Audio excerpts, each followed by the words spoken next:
तीन देशों पर हमला करने के बाद अब ईरान ने एक और देश को अपनी जद में ले लिया है, जहां पर अमेरिका के हेडक्वार्टर पर ईरान ने हमला किया है। ओमान की खाड़ी में अमेरिका के वारशिप सेंटर पर, कमांड सेंटर पर ईरान ने मिसाइल अटैक कर दिया है और आगे और भी बड़े हमले की वार्निंग दी है। साथ ही दोस्तों, अब ईरान का जो अगला टारगेट है वो इजराइल होने वाला है, क्योंकि एक बहुत बड़ी खबर सामने आई है और वो ये है कि ईरान बहुत जल्द ही इजराइल पर हमला करने वाला है और यहां तक कि सेना भी उतार सकता है। इजराइल में इसके बाद कुछ अजीब हरकतें भी शुरू हो गई हैं। इजराइल के आसमान में ड्रोन अचानक से दिखने शुरू हो गए हैं, संदिग्ध ड्रोन। और साथ ही एक खबर यह भी है कि अब नेतन्याहू के ऑफिस पर ईरान बैलिस्टिक मिसाइलें दागने वाला है। हर एक खबर एक एक सबूत के साथ आपको दिखाएंगे, क्योंकि हम जो दिखाते हैं वो ऑथेंटिक होता है। सबसे पहले बड़ी खबर देखें दोस्तों, ईरान ने ओमान की खाड़ी में यानी कि गल्फ ऑफ ओमान में अमेरिका के वारशिप के कमांड सेंटर पर हमला कर दिया है। क्लैश रिपोर्ट, करंट रिपोर्ट, अलग अलग अखबारों ने इसको लेकर खबर छापी है, जिसमें यह लिखा हुआ है कि ईरान ने इस बात का दावा किया है कि उसने गल्फ ऑफ ओमान में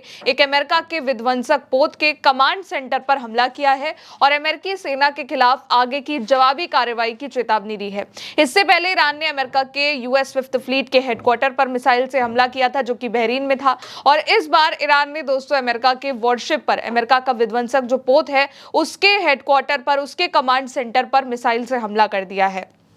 ईरान की नेवी ने यह दावा किया है कि उन्होंने गल्फ ऑफ ओमान में, सी ऑफ ओमान में एक अमेरिका के विध्वंसक पोत अमेरिकी डिस्ट्रॉयर पर हमला किया है। उनका कहना है कि उन्होंने एक पोत पर स्थित कमांड एंड कंट्रोल सेंटर उसको निशाना बनाया है और यह हमला अमेरिकी जहाजों द्वारा स्ट्रेट ऑफ हॉर्मुज के नियमों का उल्लंघन करने, ईरान के जितने भी कमर्शियल वेसल्स हैं उस पर कार्रवाई करने और ईरान के जल क्षेत्र के आसपास आने की कोशिश के जवाब में किया गया है। ईरानी मीडिया के मुताबिक ईरान की नेवी ने यह हमला किया है। प्रेस टीवी ने इसको लेकर लिखा है कि कुछ घंटे पहले अमेरिका की सेना ने स्ट्रेट ऑफ हॉर्मुज में नियमों के उल्लंघन और ईरान के वाणिज्यिक जहाजों के खिलाफ एक्शन लिया था और इसी के खिलाफ अब इस्लामिक रिपब्लिक ऑफ ईरान की सेना की नौसेना ने तुरंत इसका पता लगाया है और पहचान करने पर अमेरिका के वारशिप पर, अमेरिका के डिस्ट्रॉयर पर बने आक्रामकता के कमांड और नियंत्रण यानी का कमांड और कंट्रोल जो सेंटर इनका था अमेरिका को, उसको निशाना बनाया है। आगे लिखा है कि ईरान की सेना की नौसेना ने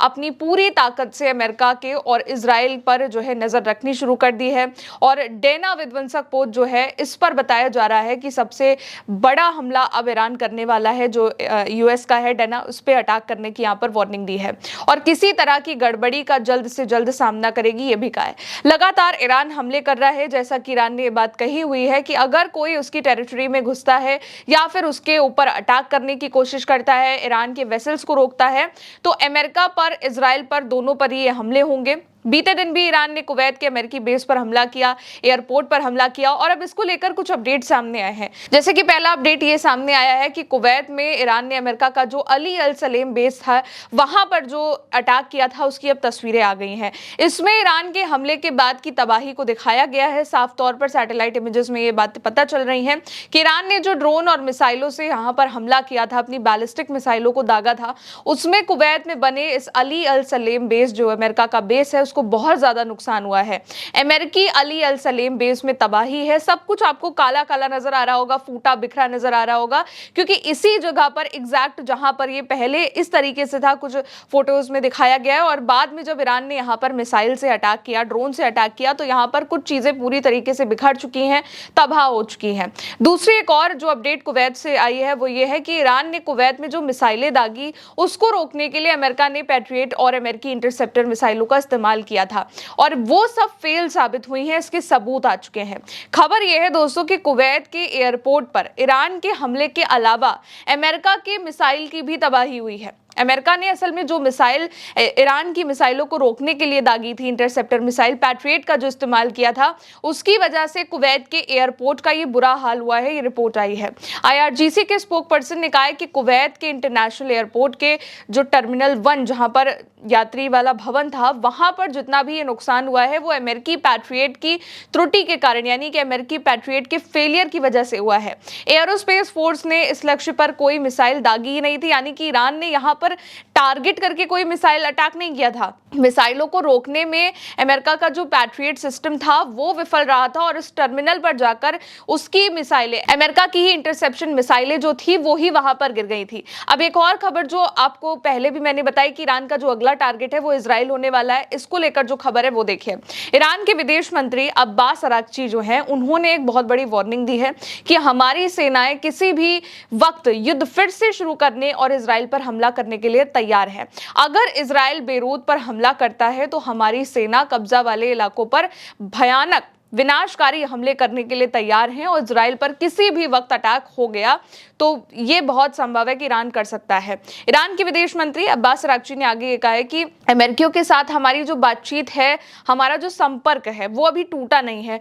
और बेरूत पर हमले रोकने की आवश्यकता के संबंध में हम लोग बातचीत कर रहे हैं कि इजराइल अपने हमलों को रोक दे। हालांकि उसके बावजूद जो बातचीत की हमारी प्रोसेस है उसमें कोई ऐसी प्रगति हमें नहीं मिली है, कोई ऐसी खास हमारी बातचीत किसी चीज़ पे सहमति नहीं बनी है और हम अभी जो वार्ता की मेज़ पर है उस पर लौटना जो है, अगर हमें लौटेंगे, समझौता करेंगे, ये ईरान की जनता के अधिकारों की रक्षा, लेबनान में युद्ध की खत्म होना, समाप्ति और इलाके में तनाव को रोकने पर निर्भर करता है। यानी कि ईरान की जनता जो चाहेगी, लेबनान में जिस तरीके से चीज़ें रिकवर होंगी उसको देखते हुए ही हम ये फैसला लेंगे कि हमें अमेरिका के साथ बातचीत की टेबल पर आना है या फिर नहीं। और यानी कि लेबनान में जब तक इजराइल नहीं रुकेगा, हमला नहीं रोकेगा, तब तक बात आगे नहीं बढ़ेगी। ईरान के विदेश मंत्री अब्बास अराक्ची का यह साफ कहना है कि बेरूत पर किसी भी हमले के गंभीर परिणाम होंगे और इससे जो युद्ध है वो पूरी तरह फिर से शुरू हो जाएगा। इसलिए अब ईरानी सांसदों ने भी, दोस्तों एक और खबर जो है प्रेस टीवी के हवाले से आपको वो भी दिखाती हूँ, क्योंकि ईरान के जो सांसद हैं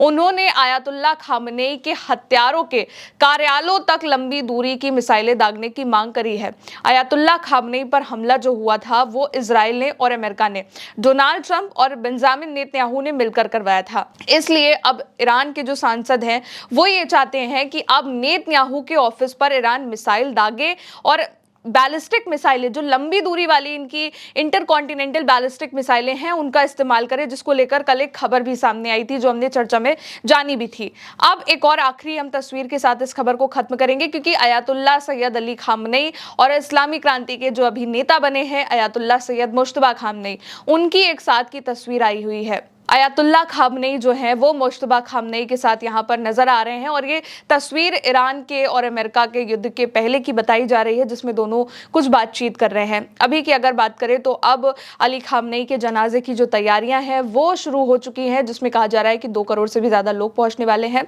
खैर, अब इजराइल जो है वो ईरान का अगला टारगेट बन चुका है, क्योंकि अब्बास अराक्ची ने एक बार नहीं, ये बार कई बार कहा है कि इजराइल अगर अपना लेबनान में हमला नहीं रोकेगा तो हम इजराइल पर भी हमला कर सकते हैं, क्योंकि हमारी सीजफायर की शर्त ही यही थी कि लेबनान में भी हिंसा रोक दी जाए। लेकिन वैसा कुछ हो नहीं रहा है। भले ही अमेरिका ये कह रहा है कि हमने इजराइल से कहा है कि लेबनान में युद्ध नहीं होगा, हिजबुल्लाह से हमारी बात हो गई, लेकिन उसके बावजूद इजराइल लगातार हमले कर रहा है और इसके जवाब में अब इजराइल पर ईरान अटैक भी करेगा और नेतन्याहू के ऑफिस पर अब हमला हो सकता है, ये भी खबर सामने आई है। फिलहाल अभी के लिए इन अपडेट्स में इतना ही, फिर मिलेंगे नई खबरों के साथ। आप देखते रहिए उल्टा चश्मा यूसी। शुक्रिया।